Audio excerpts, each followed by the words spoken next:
কৃষ্ণনগরে সরভাজা বিখ্যাত সেই মিষ্টির দোকানে চলুন যা যা। এই মুহূর্তে আছি কৃষ্ণনগরে সেই প্রখ্যাত মিষ্টান্ন ভাণ্ডার অধরবাবুর মিষ্টির দোকান। চলো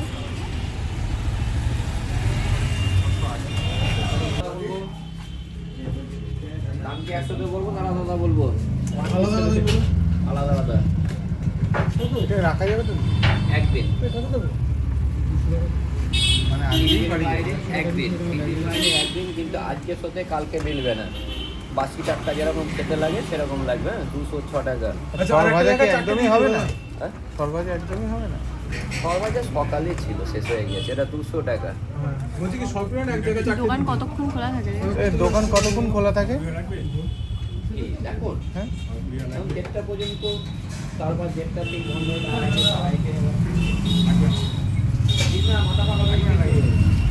সন্ধ্যাবেলায় কতক্ষণ খোলা থাকে? রাতে কতক্ষণ খোলা থাকে? রাতে কি দোকান খোলা থাকে? 4টা পর্যন্ত, কিন্তু জিনিস থাকে। ও আচ্ছা। চারটে দাদা তবে 572 কাটো। 572 টাকা নেন দাদু। নেই পিস কত করে? কি পিস সরভাজা? সরভাজা নেই, সরকে ওজন করে দাম 180 টাকা কেজি। ওটা হাফ কেজি দিয়ে দেবেন। কিন্তু নরম। আচ্ছা 231 টাকা দাদা। 231। ওটা হাফ কেজি দিয়ে দেবেন। অধরবাবুরই আরেকটি দোকান, এটা হচ্ছে নতুন দোকান, চলুন এখানেও যাওয়া যায়।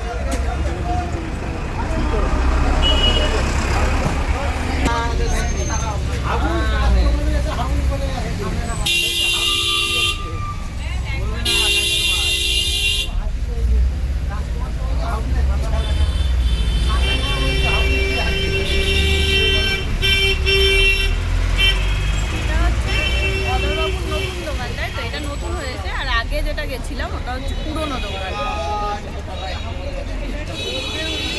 এইবার চলে এলাম কৃষ্ণনগরে সেই বিখ্যাত মাটির পুতুলের দোকানে, যেখানে নানান রকমের হাতের সূক্ষ্ম কাজ করা হয় মাটি দিয়ে, আর মাটি দিয়ে নানান রকমের পুতুল করা হয়। তো দেখো নানান রকমের পুতুল আছে। আমরা কিনেছিলাম গোপাল ভাঁড়। এখানে তোমরা যারা গান শেখো, হারমোনিয়াম, তবলা এরকম কিছুও নিতে পারো।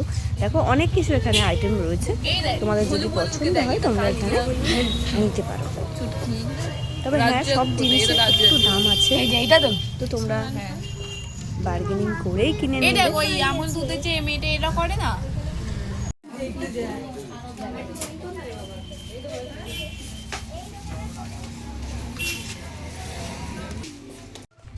এই যে সেই রাজবাড়ি কৃষ্ণচন্দ্র, রাজা কৃষ্ণচন্দ্র গোপাল ভাঁড়। জানো তো তোমরা গোপাল ভাঁড়ের যে কৃষ্ণচন্দ্র রাজা, সেই রাজার এটা রাজবাড়ি।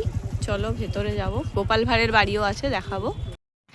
এখানে ভেতরে প্রবেশ নিষেধ, তাই বাইরে থেকেই তোমাদের দেখাতে হচ্ছে, কিছু করার নেই। আর মন্ত্রীর বাড়িও এখানে আছে দেখো। আর এখানে যে গোপাল ভাঁড়ের বাড়ি বলেছিলাম, গোপাল ভাঁড়ের বাড়ি আমি দেখাতে পারছি না, কারণ এখানে গোপাল ভাঁড়ের বাড়িতে যে আমরা জিজ্ঞাসা করেছিলাম যে ওনার বাড়ি কোথায় আছে, কি বৃত্তান্ত, সব জিজ্ঞাসা করছিলাম, কিন্তু কেউ হচ্ছে ঠিকঠাক বলতে পারলো না, তাই আর দেখাতে পারলাম না ভিডিওতে। তো চলো এবার অন্য কিছু দেখানো যাক।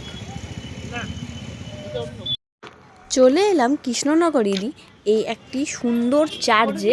দেখো খুব সুন্দর চার্চটা, খুব সুন্দরভাবে কারুকার্য করা, নিখুঁতভাবে হাতের কাজ করা।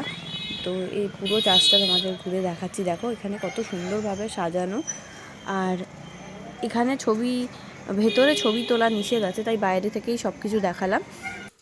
এই চার্চের মধ্যেই টয়লেটের ব্যবস্থা আছে, তোমরা চাইলে সুবিধা থাকলে তোমরা এই চার্চের এখানেই টয়লেটে এসে টয়লেট করতে পারো। আর 5 টাকা করে ওনারা নেন।